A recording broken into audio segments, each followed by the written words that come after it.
Hi గారు, welcome to our channel. ప్రస్తుతం మనతో పాటు దాము బాలాజీ గారు సీనియర్ జర్నలిస్ట్ ఉన్నారు. వారితో ఒకసారి మాట్లాడదాం.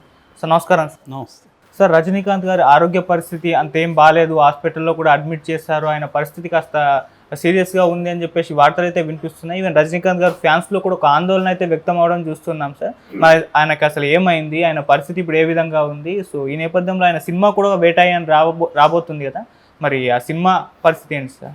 రజనీకాంత్ నిన్న ఈవినింగ్ హాస్పిటల్లో జాయిన్ అయ్యాడు, చెన్నై అపోలోలో. సో దీంతో మొత్తం ప్రపంచవ్యాప్తంగా ఉన్న రజనీ అభిమానులు ఒకసారిగా ఆందోళన వ్యక్తం చేశారు. ఎందుకంటే గతంలో కూడా రజనీకాంత్కి ఒక్కోసారి ఆరోగ్యం ఇబ్బంది పెట్టడం జరుగుతుంది. సో ఆయన అమెరికాకు కూడా గతంలో వెళ్ళి సర్జరీ చేసుకొని వచ్చాడు అంటున్నారు. ఇప్పుడు కూడా ఆయన హాస్పిటల్లో జాయిన్ అయ్యారు. సో అక్కడ అపోలోలో interventional cardiologist doctor Sai Satish బృందం ఆధ్వర్యంలో ఆయన్ని పర్యవేక్షిస్తున్నారని చెప్తున్నారు. అసలు రజనీకాంత్కి ప్రాబ్లం ఏంటి అంటే, మామూలుగా మనకి ఇప్పుడు బయటకు వస్తున్న న్యూస్ అయితే కడుపు నొప్పితో ఆయన జాయిన్ అయ్యాడని. కానీ కడుపు నొప్పితో జాయిన్ అయితే ఇంటర్వెన్షనల్ కార్డియాలజిస్టు అవసరం ఏముంది, ఆయనకి ఏమన్నా హార్ట్ ప్రాబ్లం ఉందా అనే చర్చలు వస్తున్నాయి. బట్ చెన్నైలో తమిళ మీడియా అంతా రిపోర్ట్ చేస్తున్న ప్రకారం ఆయనకి ఎలెక్టివ్ ప్రొసీజర్ కోసం ఆయన వెయిట్ చేస్తున్నాడని చెప్తున్నారు. సో ఇప్పుడు చర్చ అంతా ఎలెక్టివ్ ప్రొసీజర్ అంటే ఏంది అని నడుస్తుంది. మామూలుగా ఎలెక్టివ్ ప్రొసీజర్ అంటే అది ఎమర్జెన్సీ కాదు, కొంత ముందుగానే ప్లాన్ చేసుకొని చేసేది. ఎలెక్టివ్ అంటే బేసిక్గా సర్జరీ. అది ఈ సర్జరీ రకరకాల హెల్త్ ఇష్యూస్కి సర్జరీ చేసే అవకాశం ఉంది. అంటే రకరకాల జబ్బులకి లేకపోతే హెల్త్ కండిషన్స్కి సర్జరీ చేయడాన్ని ఎలెక్టివ్ ప్రొసీజర్ అంటారు. సో కాస్మెటిక్ ప్రొసీజర్ ఉండొచ్చు, అంటే చిన్న చిన్న పుట్టుతో మనకి వార్పు అంటారు, తర్వాత మోల్స్ అంటారు, పెద్ద పెద్ద మచ్చలు ఉంటాయి, వాటిని తొలగించడం కావచ్చు, ఇంకేదైనా కాస్మెటిక్ ఇది కావచ్చు. అట్లాగే కిడ్నీ స్టోన్ రిమూవల్ చేసే సర్జరీని కూడా ఎలెక్టివ్ ప్రొసీజర్ అంటారు. అలాగే స్పైనల్ ఫ్యూజన్ సర్జరీ ఉంటుంది. స్కోలిసోసిస్ అనే ఒక ప్రాబ్లంకి స్పైనల్ ఫ్యూజన్ సర్జరీ చేస్తారు. అట్లాగే స్పోర్ట్ ఇంజురీస్కి అయినప్పుడు కూడా సర్జరీ అవసరం అవుతుంది, సర్జరీ చేస్తారు. అట్లాగే క్రానిక్ టిష్యూ ప్రాబ్లమ్స్కి ఆ టిష్యూని రిమూవ్ చేయడానికి సర్జరీలు చేస్తారు. అట్లాగే కాంట్రాసెప్టివ్, బిడ్డలు పుట్టకుండా ఉండడానికి అవసరమైన ఇది చేస్తారు. ఇలాగా రకరకాల సర్జరీలు చేసే అవకాశం ఉంది. ఈయనకి మరి ఈ కడుపులో ఈ ప్రాబ్లం ఉంది కాబట్టి దానికి సంబంధించిన ఒక ఎలెక్టివ్ ప్రొసీజర్ అనేది చేయబోతున్నట్టుగా తెలుస్తుంది, సర్జరీ చేయబోతున్నట్టుగా. ఇదైతే ఎమర్జెన్సీ కాదు, భయపడాల్సింది ఏమి లేదని డాక్టర్లు అయితే చెప్తున్నారు. బట్ ఇంకా డీటెయిల్ హెల్త్ బులెటిన్ అయితే రిలీజ్ చేయాలి. హెల్త్ బులెటిన్ రిలీజ్ చేయకపోతే గందరగోళం అయితే నెలకొనే అవకాశం ఉంది. ఎందుకంటే ఇప్పుడు ఆయన సినిమా అక్టోబర్ 10న రిలీజ్ అవబోతుంది. రేపు ట్రైలర్ ఉంది. మొన్ననే ఆయన ఆడియో ఫంక్షన్లో కూడా పాల్గొన్నప్పుడు ఆయన సరదాగా సాంగ్స్కి డ్యాన్స్ కూడా చేశాడు. సో ఇది మా అనిరుద్ధ్ రవిచంద్రన్ మళ్ళీ జైలర్ తర్వాత మళ్ళీ ఈ సినిమాకి తనే చేస్తున్నాడు. సో ఈ కాంటెక్స్ట్లో ఒక పక్క వేటయాన్ రిలీజ్ అవుతుంది, ఎందుకంటే ప్రెస్టీజియస్ ప్రాజెక్ట్ అది. రజనీకాంత్, అమితాబ్ బచ్చన్ 32 ఇయర్స్ తర్వాత మళ్ళీ వాళ్ళు కలిసి స్క్రీన్ టైంని షేర్ చేసుకుంటున్నారు. అట్లాగే అమితాబ్ బచ్చన్ ఫస్ట్ టైం తమిళ్లో చేస్తున్నాడు ఆయన. సో అందువల్ల అది చాలా ప్రెస్టీజియస్ ప్రాజెక్టు. రెండోది, దాన్ని డైరెక్ట్ చేస్తుండేది జై భీమ్ డైరెక్టర్ టీజే జ్ఞానవేల్.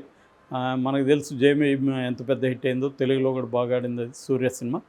తను ఇప్పుడు ఒక డిఫరెంట్ సబ్జెక్ట్తో చేస్తున్నాడు. అయితే వేటయాన్ అంటే తెలుగులో వేటగాడు, హంటర్, వేటయాన్ అంటే. సో బేసిక్గా దాని కథ అయితే కంప్లీట్గా రివీల్ కాలేదు, కానీ బేసిక్గా క్యారెక్టరైజేషన్లు అయితే బయటకు వచ్చాయి. రజనీకాంత్ ఎన్కౌంటర్ స్పెషలిస్టు, సో తనకి దేశంలోనే పేరుంది. తను నమ్మేది ఏంటంటే, ఈ మన జస్టిస్ అనేది, ఇప్పుడున్న ఈ ప్రాసెస్ అనేది నిజమైన క్రిమినల్స్కి శిక్ష పడే విధంగా లేదు.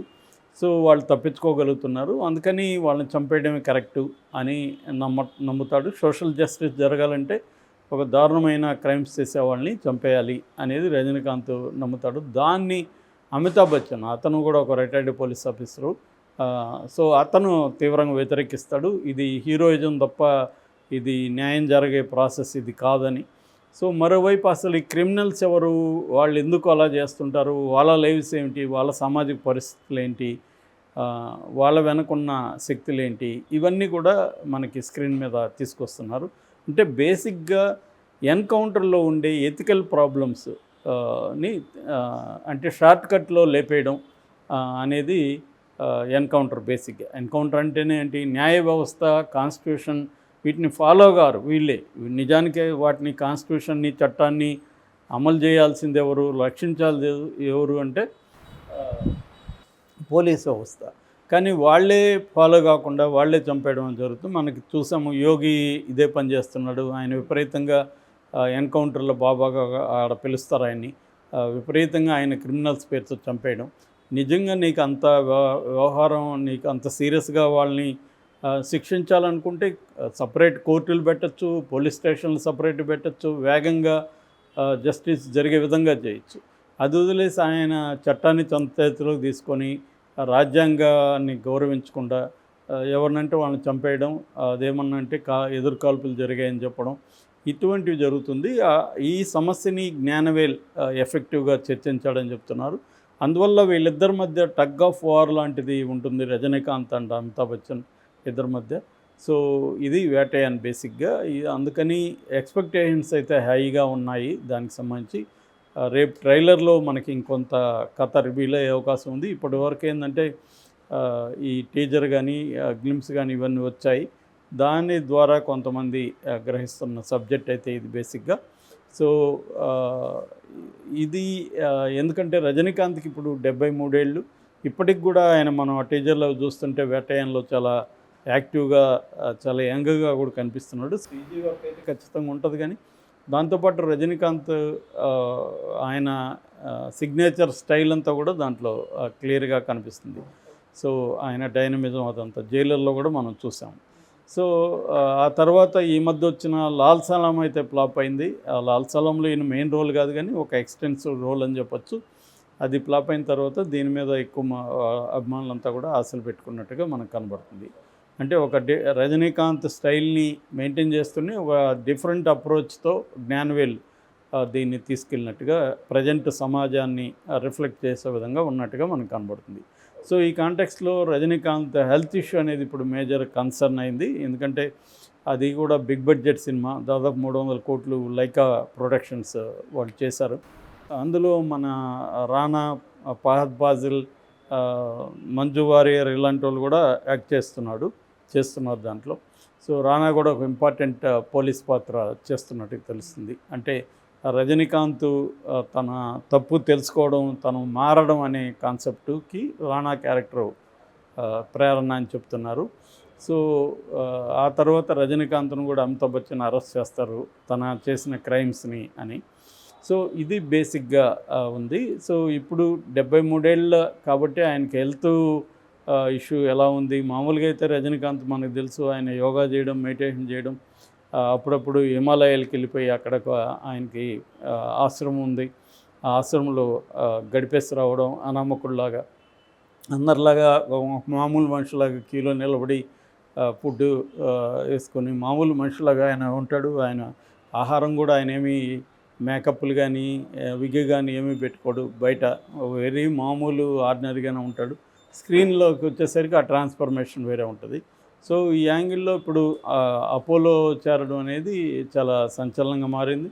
అయితే హెల్త్ బులెటిన్ రిలీజ్ చేస్తే కానీ యాక్చువల్ పిక్చర్ ఏంటి, ఇప్పటి వరకు వచ్చిన ఇదైతే నేను ఇందాక చెప్పినట్టుగా ఎలక్టివ్ ప్రొసీజర్ అని అంటున్నారు. ఎలక్టివ్